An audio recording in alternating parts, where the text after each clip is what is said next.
Greetings, and welcome to a critical discussion on one of the most significant challenges of the modern era, the battle for our attention.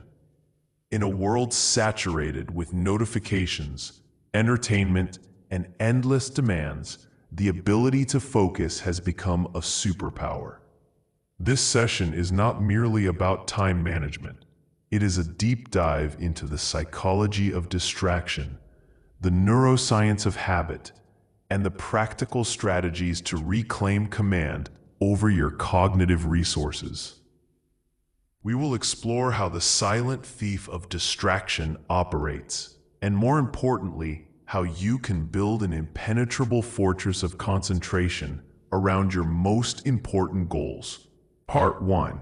The Anatomy of Distraction: Understanding the Enemy.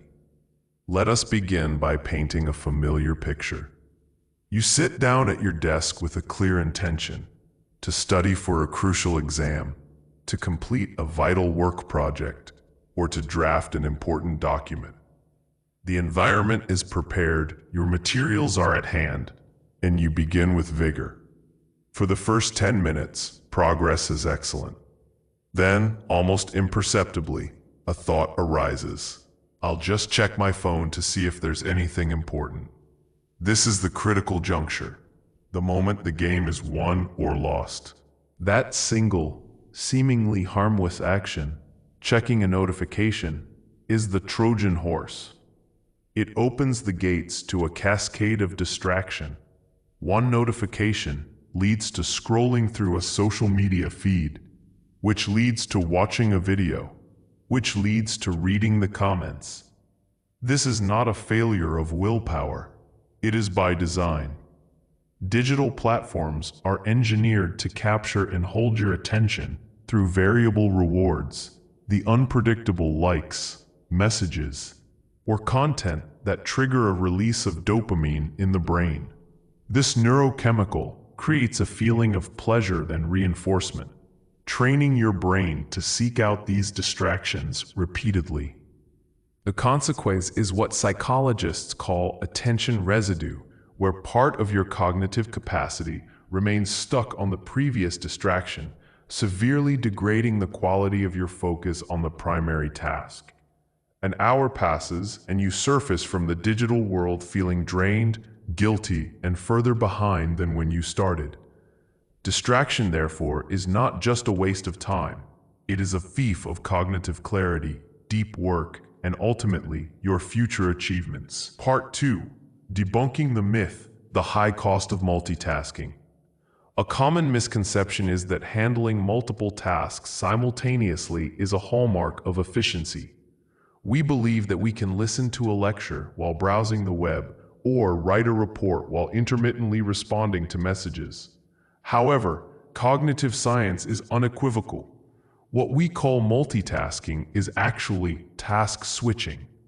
The human brain is not designed to focus on two cognitively demanding tasks at once. Each time you switch your attention, you incur a switching cost.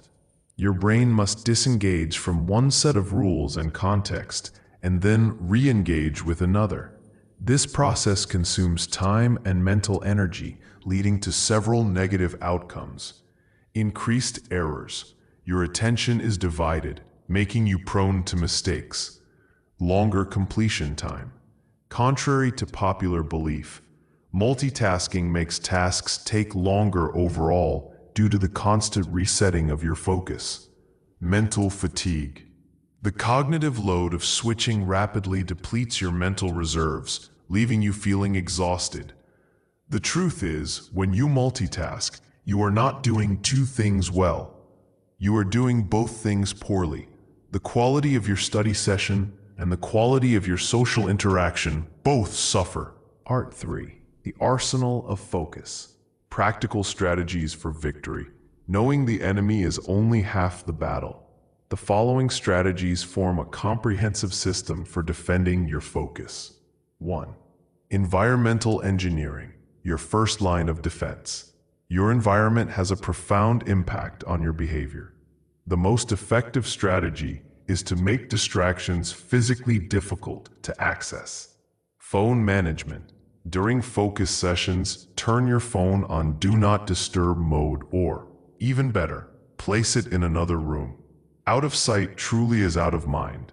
Digital hygiene. Use website blockers, like Freedom or Cold Turkey, to restrict access to distracting websites during work hours. Unsubscribe from non-essential notifications. Dedicated workspace. Create a specific area used only for deep work. This conditions your brain to associate that space with focus, making it easier to enter a state of flow. The Pomodoro technique, structuring your time for maximum focus. This is a powerful time management method that builds focus and prevents burnout. The technique is simple yet profoundly effective. Choose a task, decide on a single task to accomplish. Set a timer. Work on that task with undivided attention for 25 minutes. This is one Pomodoro. Take a short break. When the timer rings, take a strict 5-minute break. Step away from your desk. Stretch, get water, but avoid digital distractions. Repeat. After 4 Pomodoros, take a longer break of 20 to 30 minutes. This method works because it makes a large task feel manageable, provides built-in rewards, the breaks, and aligns with the brain's natural attention span. 3. Time blocking. Commanding your calendar. Instead of reacting to tasks as they appear, proactively assign them a specific time in your day. This is called time blocking. Plan your day. At the start of each day or the night before, review your tasks. Assign blocks. Schedule these tasks into specific time slots in your calendar, as you would a meeting. For example, 9 a.m. to 10:30 a.m. project research, 10:30 a.m. to 11 a.m. email. Honor the block.